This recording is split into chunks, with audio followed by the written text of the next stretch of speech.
So it's so beautiful here and fascinating, and of course the history of this town is amazing and so remarkable. And then of course I knew about the festival and the very special venues. I mean, we're playing in this very beautiful theater.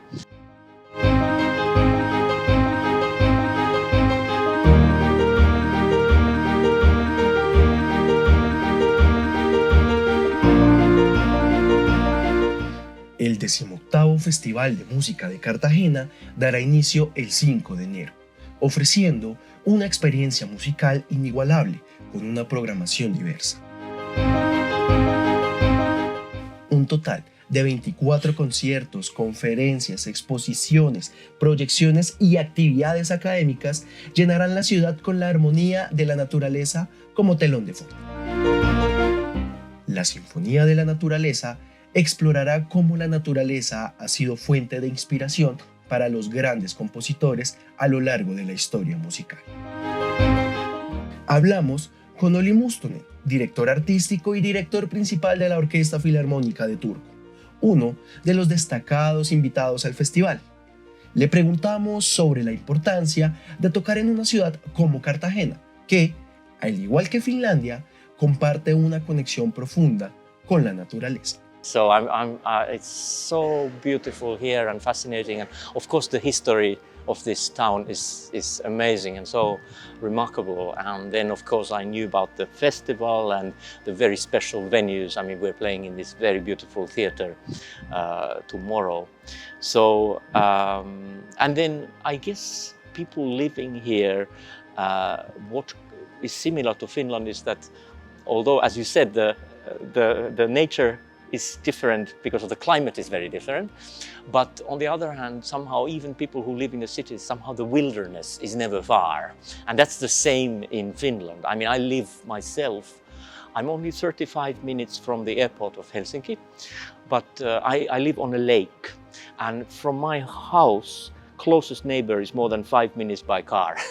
So it's real wilderness, and one can see wild animals, and there are even bears and wolves there and things like that. And somehow I think for Colombian people, even people who live in cities, somehow the wilderness is not far, and that's something very special. Además, el festival destacará a dos gigantes de la música nórdica, Edvard Grieg y Jan Sibelius. Estos compositores han dejado una marca indeleble en la historia musical, y el festival explorará las diferencias entre sus obras. Yes, and maybe also quite different in the sense that Sibelius was so much a symphonic composer, and of course Grieg was not. His compositions take different sort of forms. I think both wrote fantastic songs, but Sibelius was really, his most important works were probably the songs, but then the symphonies and the symphonic poems, and whereas Grieg wrote he wrote more chamber music and wonderful piano music and things like that. But I mean, there's certainly a lot of connection and warmth between these two composers.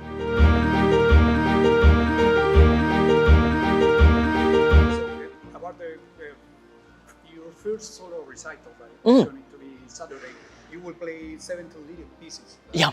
This wonderful piece by Grieg. How do you feel about that? What you thought that piece meant for you? It's unbelievable, ingenious music. I mean, I have to say I love music of Grieg, and of course he had a great influence on many composers, and he was admired by Rachmaninoff very much. And there's of course that very famous story of Brahms and Tchaikovsky meeting, and they had a lot of respect for each other, but they were such different personalities that the atmosphere was a little bit formal. But then, by surprise, Grieg and his wife arrived at the same dinner, and both Brahms and Tchaikovsky, they absolutely loved Grieg, his music, but also his personality. And he somehow broke the ice between these two other great composers. And I think that's a very telling story about how many composers for many composers, Grieg has been so important. I think Grieg was very important to Sibelius also. And then to Bartók also. I'm also playing some music by Bartók, and I think Bartók said in some letter or some interview that how, because Bartók of course collected a lot of folk music and made all these wonderful arrangements. And for him, Grieg was a great idol, like a role model on how to do it, and you can really hear it. And actually in some of those very late Greek folk song and folk dance arrangements I'm playing here, some of them, I have to say, if I heard them, I didn't know what it was. It sounds like Bartók actually, and one can really hear this connection. With Grieg also, of course, this unbelievable sort of sense of harmonies. It's so unique, this chromaticism, and it's so personal, it's so moving and touching, and then sometimes this music is very funny also, and it's so special. So I love this music so much. Cine, música, series, libros, teatro, artes plásticas, gastronomía, todo el mundo de la cultura y el entretenimiento aquí en El Tiempo. Suscríbase al canal de YouTube del Tiempo, que además es gratis, y le mandamos notificaciones de nuevos videos.